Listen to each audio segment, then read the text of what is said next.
ഒരിക്കൽ കൊച്ചിയിൽ നടിയെ ആക്രമിച്ച കേസിൽ ശിക്ഷിക്കപ്പെട്ട മാർട്ടിൻ ആന്റണി ഹൈക്കോടതിയിൽ അപ്പീൽ നൽകിയിരിക്കുന്നു. താൻ ഡ്രൈവർ മാത്രമെന്നും കുറ്റകൃത്യത്തിൽ പങ്കില്ലെന്നുമാണ് മാർട്ടിന്റെ വാദം. കുറ്റകൃത്യം നടക്കുന്ന സമയത്ത് താൻ അവിടെ ഉണ്ടായിരുന്നില്ല എന്നും ക്രിമിനൽ ഗൂഢാലോചന തെളിയിക്കാൻ കഴിഞ്ഞില്ലെന്നും അപ്പീലിൽ പറയുന്നു. സായികുമാറാണ് ചേരുന്നത്. സായികുമാർ, എന്താണ് മാർട്ടിൻ ആന്റണിയുടെ അപ്പീലിലെ വിശദാംശങ്ങൾ?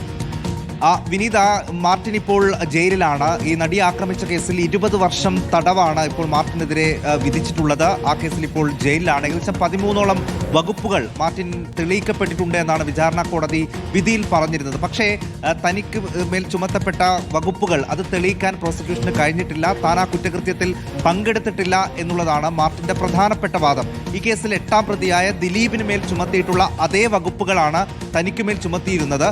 ദിലീപിന് മേൽ ആ കുറ്റങ്ങൾ തെളിയിക്കാൻ കഴിഞ്ഞിരുന്നില്ല എന്നാണ് വിധിയിൽ ഉണ്ടായിരുന്നത്. അതുകൊണ്ട് ആ വിധി തനിക്ക് കൂടി ബാധകമാണ് എന്നാണ് മാർട്ടിന്റെ പ്രധാനപ്പെട്ട വാദം. അതോടൊപ്പം താൻ ഡ്രൈവർ മാത്രമാണ്, ഈ കുറ്റകൃത്യത്തിൽ പങ്കെടുത്തിട്ടില്ല. ഈ കുറ്റകൃത്യം നടക്കുന്ന സമയത്ത് തന്റെ സാന്നിധ്യം അവിടെ ഉണ്ടായിരുന്നില്ല. അതുകൊണ്ട് തനിക്കും മേൽ ചുമത്തപ്പെട്ട ഈ കുറ്റം അത് ഒഴിവാക്കണം എന്ന ആവശ്യവുമായിട്ടാണ് ഇപ്പോൾ മാർട്ടിൻ ഹൈക്കോടതിയെ സമീപിച്ചിരിക്കുന്നത്. നേരത്തെ 2 പ്രതികൾ കൂടി ഹൈക്കോടതിയിൽ, വടിവാൾ സലീമും പ്രദീപും നേരത്തെ ഹൈക്കോടതിയെ സമീപിച്ചത്. ഇപ്പോൾ മാർട്ടിൻ കൂടി ഈ ശിക്ഷ റദ്ദ് ചെയ്യണമെന്നാവശ്യപ്പെട്ട് ഹൈക്കോടതിയെ സമീപിച്ചിരിക്കുകയാണ്. ശരി, സായികുമാറാണ് വിവരങ്ങൾ.